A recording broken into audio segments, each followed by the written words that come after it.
سرخط خبرها. تا به همه حقوقمون دسترسی پیدا نکنیم این چراغ سبز رو به هیچ کسی نشون نخواهیم داد.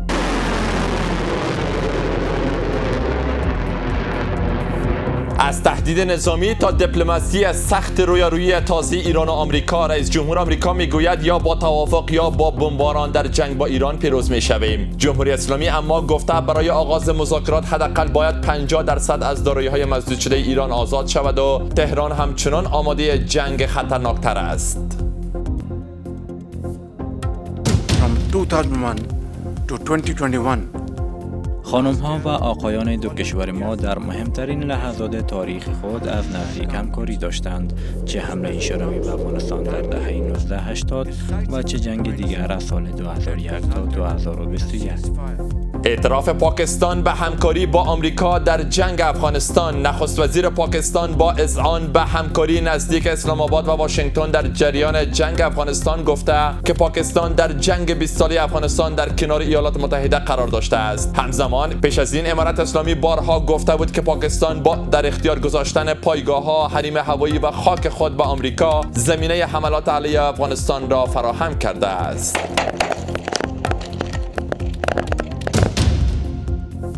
و تأثیر منفی چالش‌های محیط زیستی بر مردم افغانستان. دفتر هیئت معاونت سازمان ملل در افغانستان یا یونما به مناسبت روز جهانی محیط زیستی اعلام کرده که جوامع سراسر افغانستان با چالش‌های اقلیمی و محیط زیستی روبرو هستند. چالش‌هایی که به گونه چشمگیر بر معیشت مردم، امنیت غذایی و ثبات اجتماعی تأثیر گذاشته است.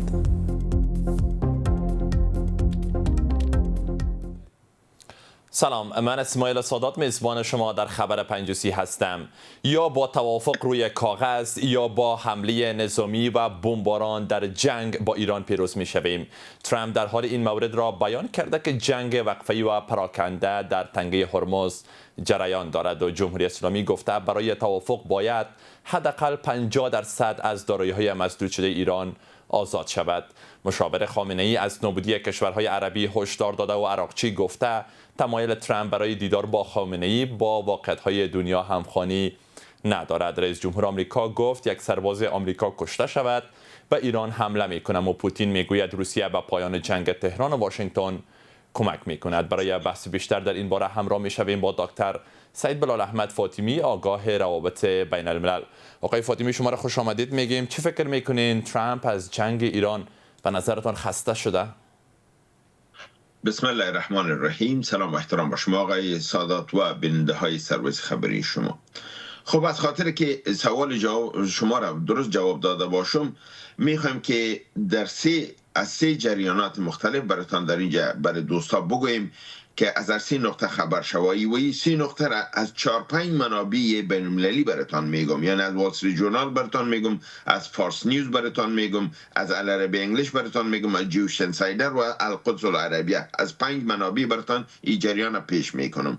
جریان اولی است که وال استریت ژورنال میگه که یکی از مشاورین نزدیک دونالد ترامپ برش گفته که دونالد ترامپ تصمیم داره که دیگه جنگ ادامه نده و جنگ با پیش نبره.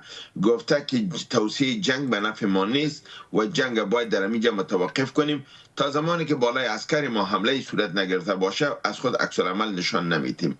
و علت از این مشاور این گفته که به نام کارتر فکتر ایره یاد کرده. کارتر فکتر در روابط سیاسی امو فکتری را میگه که در 1979 وقتی که ایران نظام تغییر خورد و بالای سفارت امریکا در ایران حمله شد و او را امریکایان ناکام شدن، او باعث ازی شد که کارتر دیگه انتخابات نبرد و از سیاست به حساب دور زده شد. و این کارتر فکتری را میگه که این میترسه که با کارتر فکتر روبروی نشه، از این بابت نمیخواد که دیگه جنگ با پیش ببره. همچنان فارس نیوزی را چیز میکنه که یک معاهده در 4 مرحله نهایتا در 5 مرحله اینا تصویب کردن که در اول باید مفاهمه صورت بگیره، 2 محاصره ختم شود، کشتی‌ها رفت آمد خود شروع کنن و ایران مینا را پاک کنه، و در مرحله سوم با مسائل اتمی ایران رسیدگی شود و در مرحله 4 این معاهده امضا شود. اما العربیه انگلیش خبر میده که تفاهم به نقطه آخر رسیده در بین ایران و امریکا، یعنی به نزدیک به اتمام است و ممکن که هر زمان اینا به امضا برسانند. یک نقطه که در بینشان به مشکل با او روبرو هستند مسئله فندینگ ایران است. شما اطلاع دادین که 50%، اما ما که از این منابعی که ما اطلاع دارم اینا میگن که 24 میلیارد دلاری که در بین از اینا مشکلات است، ایران 24 میلیارد مکمل میخواد. 24 میلیارد کمتر از 20% دارایی ایران است که در امریکا است، بنان 50% نمیشه. از این بابت اینا میگن که 24 میلیارد ایران کلگی را میخواد، امریکا میخوان در حدود 7 تا نهایتا 10 میلیارد در این مرحله بتن و دیگرها را بعدا باز اینا صحبت کنن. ایران میگه که 12 میلیارد در مرحله اول قبل از مذاکرات برای بتی، 12 میلیارد هم بعد از مذاکرات، 24 میلیارد حداقل برای ما بتی. جریان دومی را که من از القدس العربیه برای شما چیز میکنم خبر میتونم او است که یک تجار یهودی که دوست دونالد ترامپ هم است و دوست نتانیاهو هم است و به نام رانی مانا میگن که در این روزا در عقب پرده روابط بین نتانیاهو و دونالد ترامپ بسیار گرم تلفنی صحبت ها میکنن، اما پرتشنج‌تر شده و حالتشان خوب نیست. تا این حد که اینا با هم مشاجره میکنن و دونالد ترامپ به این اخطارا میته. اخطارای دونالد ترامپ برای نتانیاهو کار نکرده، بنابراین نتانیاهو مجبور شده که به سارا نتانیاهو خانم نتانیاهو زنگ زده و برای از او گفته که شوهرت بفهمان. یعنی این قصر از خاطر برتان میکنم داستانه که ما شما گفتیم که این نالان شده، خسته شده و این مسئله را ببینید، مسئله جهانی را، مسئله مشکل بین المللی را به ذریعه زن حل میکنه. یعنی به زنش مجبور شده زنگ زده و این نشان میده نالان بودن دونالد ترامپ که دیگه اجرا برش نمانده. بنان به سارا نتانیاهو زنگ میزنه که تو شوهرت دم و دیگه جای نمیتونی فهمانده خودمو بستر بفهمانش که برای خدا از این عملات بالای لبنان دست بکش. با در این حال نه تنها که گپ برش میزنه، باز اخطار هم برش میته. برای خانم سارا میگه که اگه نتانیاهو را بگو که گپا را دیگه گوش نده، تمام دارایی هایش که در امریکا را مصادره میکنیم یا منجمدش میسازیم. با شما معلوم است نتانیاهو بیشتر از 1 میلیارد سرمایه گذاری در امریکا داره و از همون بابت همون کیس فساد مالی بالایش در اسرائیل است، چرا پول بسیار زده کل انتقال داده در امریکا و پسرش که از او دارایی ها را با پیش میبره. اخطار دومه که برش داده، پسرتان ممنوع الدخول میکنیم از امریکا و اخراجش میکنیم.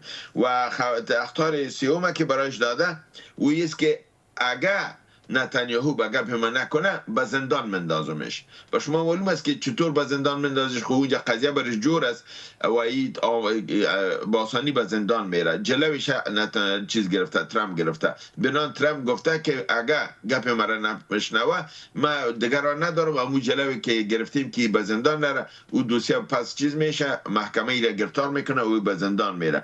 بنان بهتر است که این مسائل حل کنه. بعد از این با در بین خانم و شوهر یعنی نتانیاهو و سارا نتانیاهو جنگ صورت گرفته و بعد در نتیجه از جنگ خانم توانسته که او را به این مجبور کنه که بعد دونالد ترامپ زنگ بزنه. با دونالد ترامپ زنگ میزنه، صحبت میکنه و برش میگه که من شرایطی تو را قبول دارم، من بالای لبنان حمله نمی کنم. اما بعد از تلفن که برمیگرده دوباره با اسرائیل کات زنگ میزنه که حملات تشدید کو و جنگ ادامه بده. یعنی این حالت از در بین از اینا.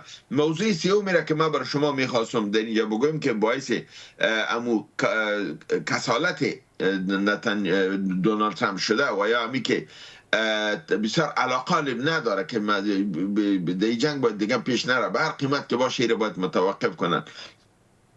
او هم مشکل قانونی که در کانگرس با او روبروی است، چرا که در کانگرس خود مسئله در مقابلش گرفته شد و برش یک پل در راه برش انداختن که تو به جنگ اگه میری تو باید به کانگرس حتما بیایی. اگر تو به کانگرس نمی خود قانون خود مشکنانی بلکه امی ریزولوشن پارلمان هم مشکنانی و این برای خوب نیست. همون که ما قبلا کارتر فکتر براتان ذکر کردم که در سال 1979 کارتر با او روبرو شده بود، در این جایی با مو فکتر روبرو است و امکان داره که اگر ای با می اقدام کنه به جنگ بره ممکن که ای از خلق قدرت شوه و از این رو شوه. از این بابت تمایلش به جنگ کم شده، تمایلش بیشتر به تفاهم است و از این بابت میگه که ما به تفاهم نزدیک هستیم. بسیار جای چیز نکات کم مانده که او را باید فاینال کنن. بسیار تشکر آقای فاطمی. به نظر شما چقدر به توافق نزدیک هستیم؟ شما یک اشاره به نقل از رسانه‌های بیرونی همچنان داشتین به اینکه توافق نزدیک است. میخوایم به این بپردازیم. به خاطر عملی شدن این توافق چه چیزای نیاز است تا طرف‌ها انجام بدن و عملی بسازن؟ ببینید ما بارها گفتیم که امریکا تمایل به تفاهم از قبل داشته. این گپ ما چندین بار زده بودم که امریکا به تفاهم تمایل داره، مگر بد رقم پاش در یک دام بند است و او از دام نتانیاهو و اسرائیل. فعلا بین ایران و امریکا مشکلی وجود ندارد، چرا که سید عباس عراقچی دیروز گفت با تمام مشکلات که ما با ایشان داریم، اما تبادلی لیست تفاهم نامه را موضوعات با هم داریم و به حساب بسیاری موضوعات رسیدگی شده. اینا مسائل حل میکنن، اما یک نقطه که از لبنان است. مسئله لبنان تعلیقی میمانه و ایران نمیخواد که از او بگذره. وقتی که ایران میگه که تا زمانی که اسرائیل بمباردمان لبنان ختم نکنه و پای خود از لبنان نکشه، صلح به وجود نمیاد. و این کار است که اون شما میبینید که ترامپ تلاش بسیار زیاد داره. امی که یک نفر قدر مجبور میشه به یک دوست خود اون میگه که ما دیگه جنگ نمیخوایم، ما میخوایم که مسئله حل کنیم، که در اول براتون گفتم. به یک تجار یهودی گفت چیز میکنه که با خانم، حتی با خانم نتانیاهو تماس میگیره. این دسپریشن نشان میده، اما دست و پاچگی زیر نشان میده که این آرزو داره که از این جنگ با پای خدا بکشه. اما اسرائیل نمیگذاره، چرا که بقای اسرائیل در جنگ است، کامیابی اسرائیل در جنگ است. ما شما این تفسیرها را خودمون کردیم و داشتیم این تفسیرها را که اسرائیل چیزی را که میکنه به اشاره امریکا میکنه و امریکا که چیزی را میکنه به نسبت فشار یهودا میکنه. اما ما شما میبینیم که ایران ما گفته بودیم، در تحلیلای خود گفته بودیم، این خبر نبود، تحلیل ما بود که یک جایی میرسه که دونالد ترامپ دیگه به بینی میرسه و دیگه چاره نمی داشته باشه جز از که باید یک راه بیافه. و حال ما شما میبینیم که دونالد ترامپ به اونمون نقطه رسیده. دونالد ترامپ حال در تلاش ازی است که از این بالا باید به یک رقم خود بکشه، به هر قیمتی که باید باشه باید خود بکشه، چرا که توان از این جنگ دیگه نداره. به امو لگسی یا با وراثت سیاسی لکمه میزنه. این آمده بود به فکر ازی که مدال صلح را بگیره، به فکر ازی آمده بود که جنگا را ختم میکنه، اقتصاد جور میکنه. بعد رقم در دام اسرائیل افتاد و اسرائیلی را استفاده کرد به وجه که رهبر و رئیس جمهور صلح دور خود باشه، رئیس جمهور جنگ ناکام و از دست رفته شد که در تاریخ به یک لکه سیاه به نامش خواهد گذاشت. بسیار تشکر. و بسیار کوتاه اگر بپردازیم در کمتر از یک دقیقه، به نظرتان کمک روسیه برای پایان جنگ ایران آمریکا چی میتونه باشه مشخصا؟ ببینید قدرت‌های بزرگ رول دارن، اما وقتی که اونا تمایل حقیقی داشته باشن. ببینید در این جنگ چین و روسیه فایده‌اش نیست که امریکا عمله که دونالد ترامپ نالانه است. این یک کامیابی برای روسیه و چین است، چرا اونا میخوان که مقابلش باید ضعیف باشه. اینا هرچی که جنگ دوام میکنه اونا تضعیف شده میرن. روسیه ببینید پترول زیاد میفروشه نسبت به همگی، پول زیاد عاید میکنه. دو امریکا جنگی را که 4 سال امریکا در اوکراین کرد تا روسیه را لحاظ اقتصادی بزنه، سیاسی بزنه، نظامی بزنه، رو تضعیف کنه. امو کار در 4 سال امریکا نتانست، اما در ظرف 1 سال در جنگ ایران اسرائیل، روسیه و چین تانست که بیخ امریکا را بکشه، اسلحه‌اش کمبود شود، از اقتصادی ضربه ببینه. بنا نفع روسیه و چین در جنگ است نه در صلح. اما با وجود از این وقتی که ببینن که به اهداف خود نزدیک شدن و میتونن همکاری کنن، چرا که 2 بار که آتش بس صورت گرفت در سال 2025 و امسال در ماه اپریل، هر دویش به ذریعه پوتین عملی کردن و این پوتین بود که با دونالد ترامپ کدش صحبت کرد و اقدام کرد با ایرانیا و ایرانیا گپ اینا را قبول کردن و آتش بس صورت گرفت. بنان حرف آخر هم در اینجا بازم چین و روسیه میزنن، چرا که ضامن برای امریکا در نهایت هم چین و روسیه خواهند شد. دکتر سید بلال احمد فاطمی، آگاه روابط بین الملل، از حضورتان در این بخش خبر پنجوسی سپاسگزار هستیم. جان سپاس که دعوت کردید. سپاس. و همکارم علی سینا حصاری در این مورد گزارش دارد. در ادامه اظهارات متناقض دونالد ترامپ رئیس جمهور امریکا در مورد ایران، وی به تازگی درباره اینکه اگر سربازان امریکایی کشته شوند آیا به ایران حمله میکند پاسخ داد و گفت که اگر ایرانی ها سربازان امریکایی را بکشند بهانه خوبی برای از سرگیری جنگ می شود. این دلیل خوبی خواهد بود. اگر نیروهای امریکایی را بکشند خیلی سریع این کار را انجام خواهیم داد. ترامپ در حال این سخنان را بیان کرد که قبل از این گفته بود ممکن است با رهبر جمهوری اسلامی ایران دیدار کند. عباس عراقچی وزیر خارجه ایران در واکنش به این سخنان ترامپ گفته که باید واقع بین باشیم. در سوی دیگر مجتبی خامنه‌ای رهبر جمهوری اسلامی ایران به مناسبت 36مین سالگرد روح الله خمینی رهبر فقید جمهوری اسلامی گفته است که امریکا در جنگ شکست خورده و حالا به دنبال تفرقه میان مسئولان در نظام است. وی از همه خواست که با حفظ وحدت نقشه دشمن را خنثی کنند. با این حال محسن رضایی مشاور رهبر ایران در مصاحبه با صدا و سیما گفته است که امریکا خواهان چراغ سبز ایران است و افزوده که تا خواسته های آنان برآورده نشود چراغ سبز نشان نخواهند داد. آمریکا امروز منتظر چراغ سبز ایران است و ما تا به همه حقوقمون دسترسی پیدا نکنیم این چراغ سبز رو به هیچ کسی نشون نخواهیم داد. آمریکا بی خود داره دست و پا میزنه. هر چه سریعتر حقوق ملت ایران رو پردازه به نفعش تمام. در سوی دیگر ولادیمیر پوتین رئیس جمهور روسیه اعلام کرده است که روسیه می تواند در حل و فصل بحران ایران نقش سازنده ایفا کند و آمادگی دارد یورانیوم غنی شده ایران را منتقل کند.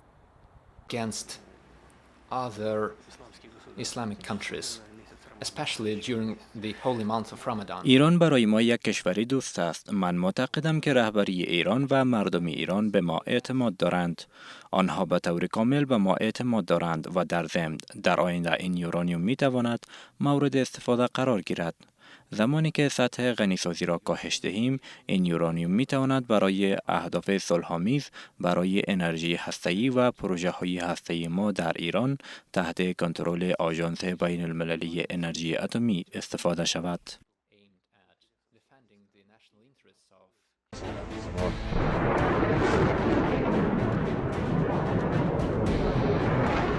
همزمان با این حزب الله اعلام کرده که طرح آتشبس را بدون خروج کامل اسرائیل از خاک لبنان نمیپذیرد.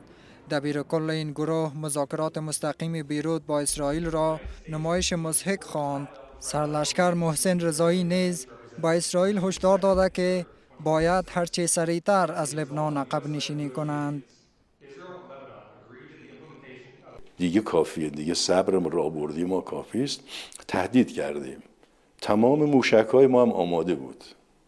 یعنی کافی بود اینا به سمت زایه حرکت بکنن.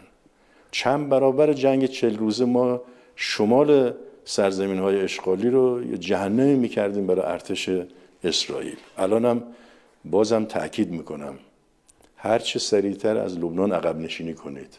هر چه سریعتر دست از کشتار مردم بردارید.